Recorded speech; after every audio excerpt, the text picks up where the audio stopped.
Olá, meu nome é Rodrigo Lopes Zílio, sou professor de Direito Eleitoral aqui na Verbo Jurídico e nós vamos agora comentar então as duas questões sobre direito eleitoral que foram objeto de questionamento no concurso da magistratura no estado do Rio Grande do Sul, as questões 69 e 70.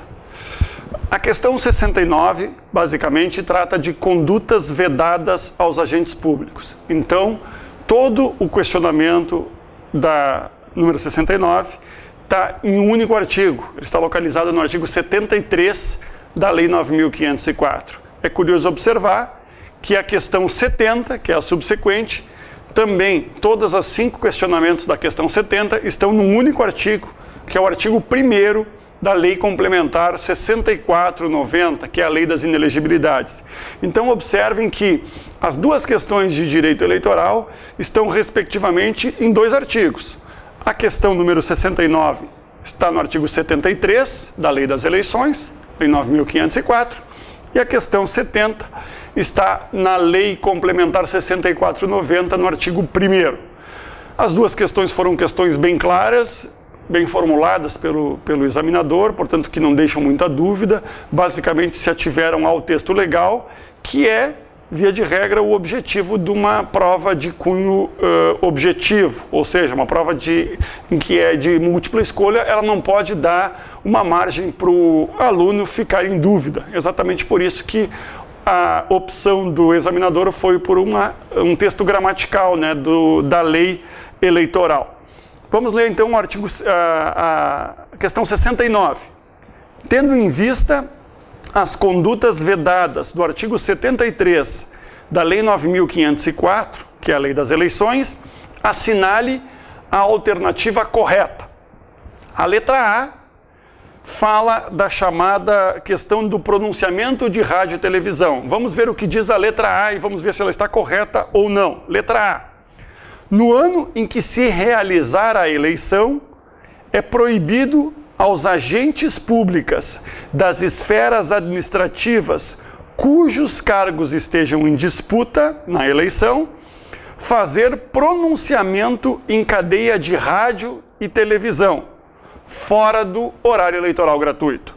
A questão, ela, na verdade, reproduz o artigo 73, inciso 6, a linha C da Lei 9.504, mas ela reproduz com alguns equívocos. Na verdade, ela é uma questão que não está correta, é uma alternativa que está errada, portanto. Primeira situação, quando fala do pronunciamento de rádio e de televisão, estipulando ele como uma conduta vedada, o legislador, no artigo 73, inciso 6, letra C, estipula que essa conduta é vedada nos 3 meses que antecedem o pleito. E o examinador começa afirmando que a conduta é vedada no ano em que se realizar a eleição, ou seja, a partir de 1º de janeiro. Portanto, já no início, essa questão cronológica está equivocada, porque, na verdade, a conduta é vedada apenas nos 3 meses que antecedem o pleito e não em todo o ano em que se realizar a eleição. Continua afirmando a questão que é vedado fazer pronunciamento de rádio e de televisão em cadeia fora do horário eleitoral gratuito. A lei estipula também que é ressalvado e não configura a conduta vedada quando há critério da Justiça Eleitoral o pronunciamento tratar de questões relativas a questões governamentais e for matéria considerada urgente. Isso também não foi objeto de explanação pelo examinador. Uma outra questão é que a alternativa ali diz que a conduta só é vedada quando os cargos estejam em disputa no pleito. O que quer dizer o examinador com essa expressão? É que, na verdade, quando for uma eleição municipal, é vedado aos agentes públicos do município. Quando for uma eleição geral, é vedado aos agentes públicos do Estado e da União. Ou seja, o examinador, limita a conduta vedada à circunscrição em que ocorre o pleito. E essa assertiva, nessa parte, ela está correta. Por quê? Porque o artigo 73 no seu parágrafo 3º, estipula que a conduta de pronunciamento de rádio e televisão, ela só é vedada exatamente na circunscrição do pleito. Mas, de qualquer forma, como nós já vimos antes, a alternativa está equivocada porque ela não é vedada durante todo o ano da eleição e apenas o é no trimestre que antecede o pleito. Segunda alternativa, eu vou ler e depois vou comentar. Diz lá, letra B, assinale a alternativa correta. No primeiro semestre do ano da eleição, é proibido remover, transferir ou exonerar servidor público na circunscrição do pleito. Nessa alternativa B, o examinador fala das chamadas movimentações funcionais, que estão previstas no artigo 73, inciso 5 da Lei 9.504. Na verdade, essa questão, essa alternativa na letra B, ela está equivocada, fundamentalmente também por força da questão temporal. Por quê? Porque a lei das eleições estabelece vedações ou proibições em relação à movimentação funcional num período que vai de 3 meses antes do pleito até a posse dos eleitos. Isso está disposto no artigo 73, inciso 5. Lá diz que é proibido remover, transferir ou exonerar servidor público na circunscrição do pleito, mas a vedação só ocorre nos 3 meses anteriores ao pleito até a posse dos eleitos. E a alternativa B está equivocada, porque também utiliza um critério temporal do primeiro semestre do ano em que realizar a eleição. Na verdade, a proibição ocorre nos 3 meses antes até a posse dos eleitos, como nós já afirmamos. Letra C. Assinale a alternativa correta. Letra C diz, no ano em que se realizar a eleição, ou seja, a partir de 1º de janeiro do ano da eleição, é proibida toda e qualquer distribuição gratuita de bens, valores ou benefícios por parte da administração pública. Essa questão, ela está correta, mas ela acaba se tornando, ao final, equivocada. Por quê? Porque ela não contém a ressalva da lei. Na verdade, a letra C trata do artigo 73, parágrafo 10º da Lei 9.504, que trata exatamente das vedações às distribuições gratuitas de bens, valores e benefícios por parte da administração.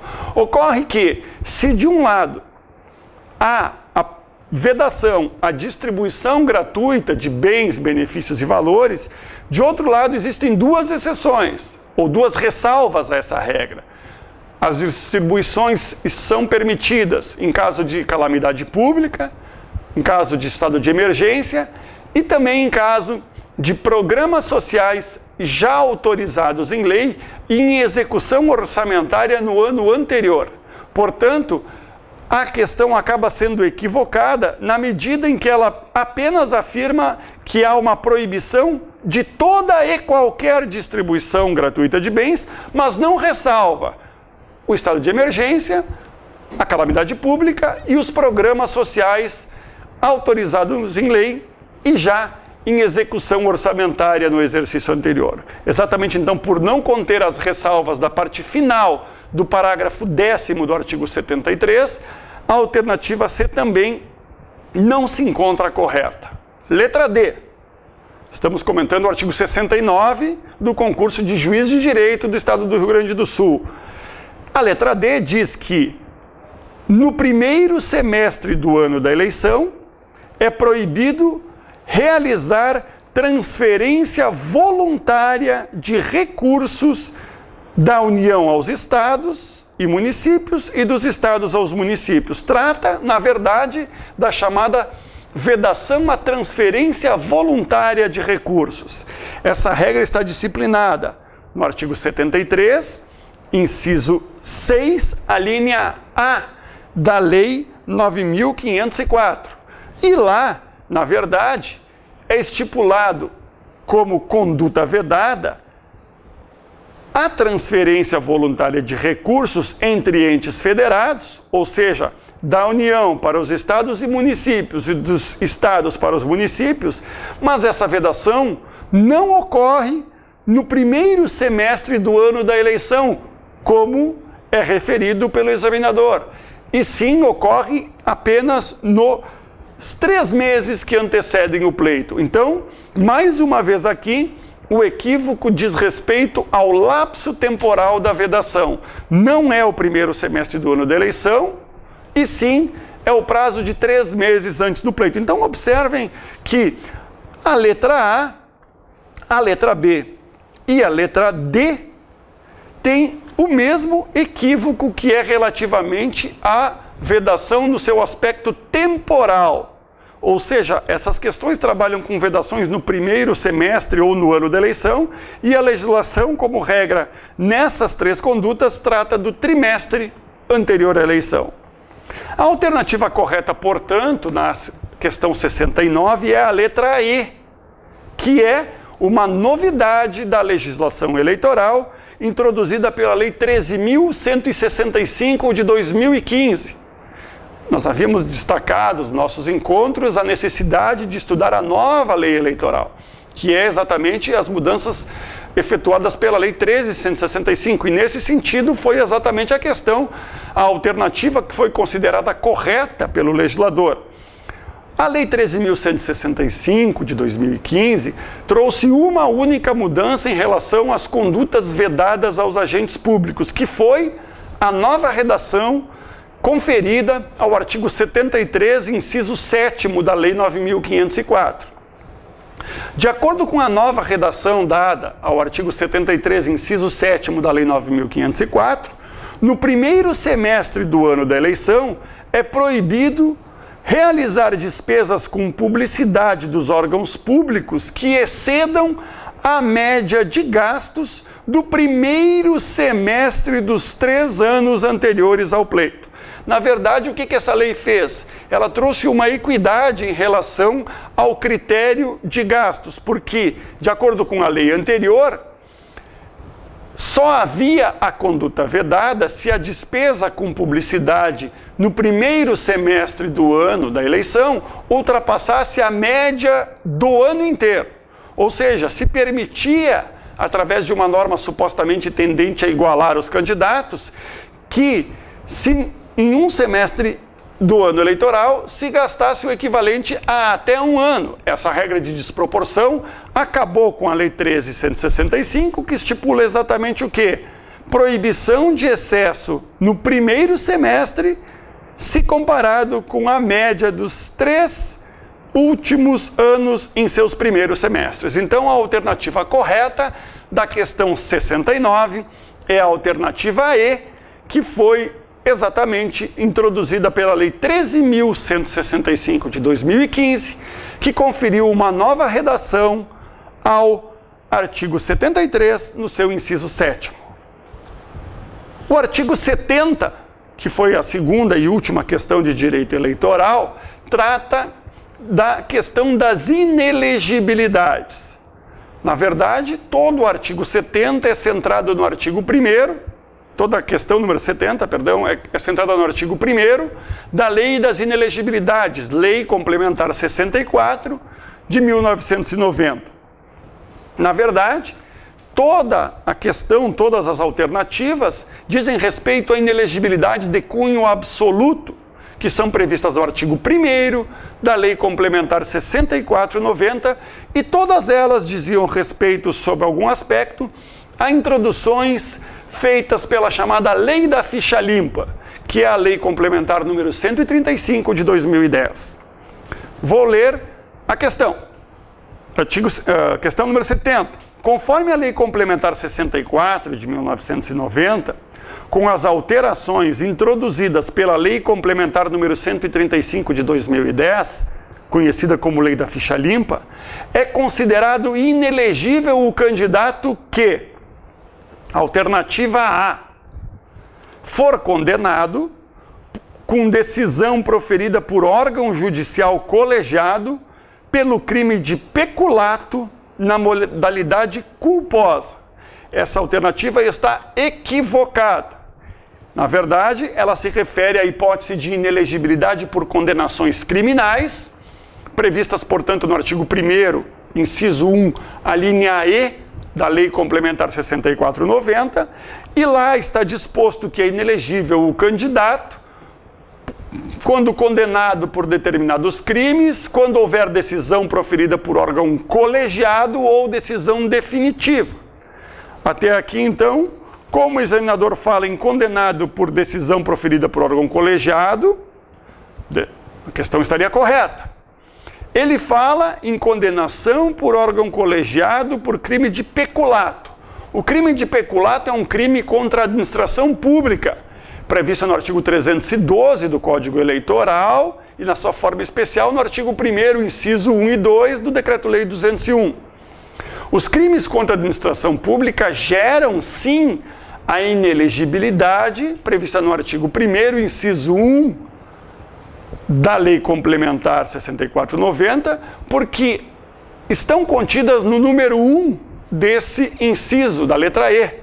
Lá tem crimes contra a administração pública como fatos geradores de inelegibilidade. Mas a alternativa acaba restando incorreta porque, ao final, o examinador fala condenação colegiada por crime de peculato na modalidade culposa. Não há como condenações culposas gerarem inelegibilidade. Essa proibição é dada pelo artigo 1º, parágrafo 4º, da Lei Complementar 64/90, que diz que não gera o efeito da inelegibilidade as condenações por crimes culposos, por crimes de menor potencial ofensivo e por crimes de ação penal privada. Portanto, a questão está incorreta porque jamais alguém que é condenado culposamente, ainda que por órgão colegiado e ainda que por crime contra a administração pública, será considerado inelegível. Alternativa B.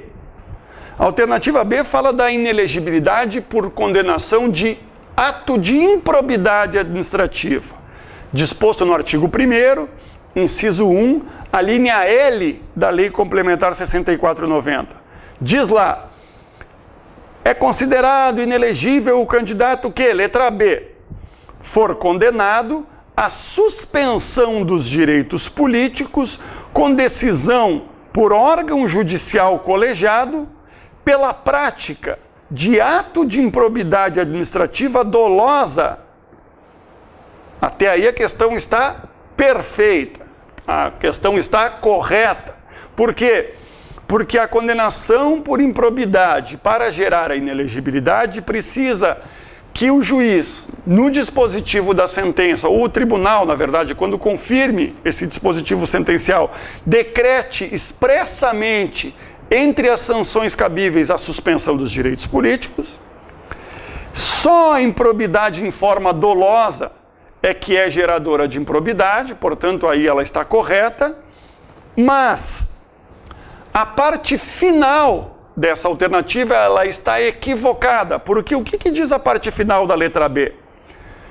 For condenado à suspensão dos direitos políticos por decisão colegiada por ato de improbidade administrativa dolosa, mesmo que não haja enriquecimento ilícito ou lesão ao erário.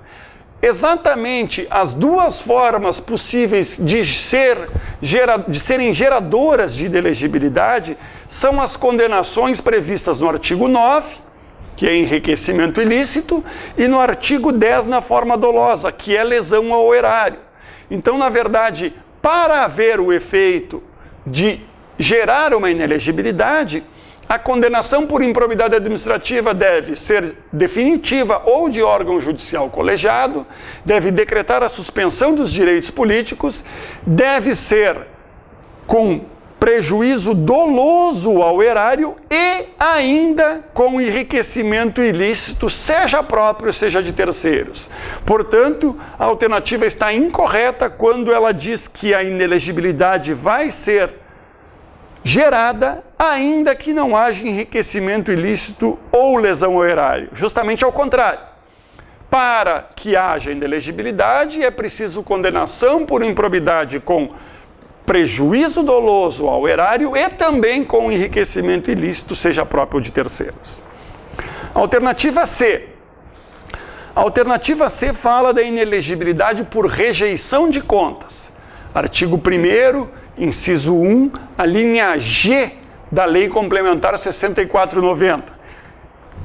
Vou ler a alternativa. É considerado inelegível o candidato que, letra C, tiver suas contas relativas ao exercício de cargos ou funções públicas rejeitadas com decisão proferida por órgão colegiado do Tribunal de Contas por irregularidade sanável que configure ato culposo de improbidade administrativa. Bom, a questão relativa à inelegibilidade por rejeição de contas, ela exige uma decisão do Tribunal de Contas, no caso do administrador público lato sensu, mas essa decisão do Tribunal de Contas tem que ser definitiva, tem que ser transitada em julgado.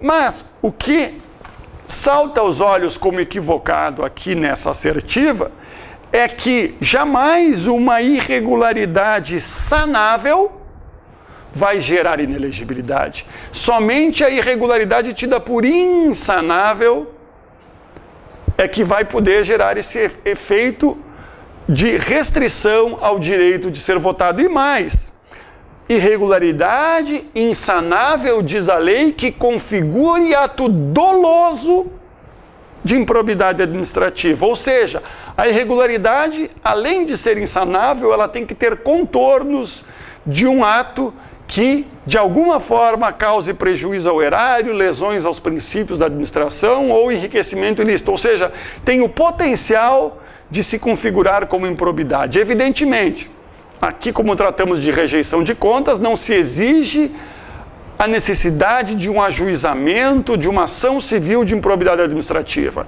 Simplesmente, o juiz eleitoral vai analisar a decisão do órgão de contas e, a partir delas, extrair efeitos que apontem que aquele ato motivador da rejeição de contas foi uma irregularidade insanável e teve uma capacidade de se apresentar como um ato doloso de improbidade administrativa. Portanto, a alternativa está incorreta quando fala em irregularidade sanável e também quando fala em ato culposo. Jamais um ato culposo vai ser gerador de inelegibilidade, também aqui na questão relativa à rejeição de contas.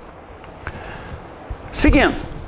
A próxima alternativa é a alternativa D. A alternativa D fala da inelegibilidade no caso de simulação de vínculo conjugal para evitar a caracterização da inelegibilidade. Essa inelegibilidade decorrente da fraude para evitar a configuração de união estável ou vínculo conjugal é uma novidade introduzida pela Lei da Ficha Limpa. A Lei da Ficha Limpa introduziu a linha N ao artigo 1º, inciso 1. E lá, no artigo 1º, inciso 1, a linha N, é exposto de modo expresso que são inelegíveis os que forem condenados em decisão transitada em julgado ou proferida por órgão judicial colegiado, em razão de terem desfeito ou simulado desfazer vínculo conjugal ou de união estável para evitar caracterização de inelegibilidade. Essa alternativa D, portanto, ela está correta. É a alternativa D, que é a opção correta na questão 70. Vou ler a alternativa D. É inelegível o candidato que for condenado com decisão proferida por órgão judicial colegiado, em razão de ter desfeito ou simulado desfazer vínculo conjugal ou de união estável para evitar a caracterização de inelegibilidade. Então, portanto, se verifica que a alternativa D, descrita pelo examinador, é uma cópia fiel do artigo 1º, inciso 1, a linha N sendo, portanto, a alternativa correta. E, por fim, a letra E, a alternativa E, diz que é inelegível o candidato que for condenado com decisão proferida por órgão judicial colegiado em razão da prática de crime eleitoral, a que a lei comine exclusivamente pena de multa. A lei das inelegibilidades, no artigo 1º, inciso 1, a linha E, trata das inelegibilidades por condenações criminais. E ela prevê, no número 4 dessa linha E, que os crimes eleitorais são geradores de inelegibilidade, mas não são todos os crimes eleitorais que são passíveis de gerar a inelegibilidade. Observem o que dispõe a lei das inelegibilidades. Crimes eleitorais para os quais, diz a lei, comine a lei pena privativa de liberdade. Ou seja, para que um crime eleitoral possa gerar inelegibilidade, deve haver a previsão expressa no dispositivo do tipo penal a uma pena de privação de liberdade. Ou seja, lá no tipo penal, no seu preceito secundário, tem que prever pena, reclusão de tantos a tantos anos. Tem que necessariamente o crime eleitoral prever combinadamente a pena privativa de liberdade. No caso, o examinador diz que a inelegibilidade pode ser gerada por condenação em crime eleitoral a que a lei comine exclusivamente pena de multa. Ou seja, ao referir exclusivamente pena de multa, ele está afastando justamente a previsão legal, pois o legislador exige que os crimes eleitorais contenham previsão de pena privativa de liberdade e não de multa. Justamente, então, nessa parte final, ao estabelecer que a inelegibilidade ocorrerá a partir de uma previsão apenas de uma sanção de multa, é que a alternativa E está incorreta.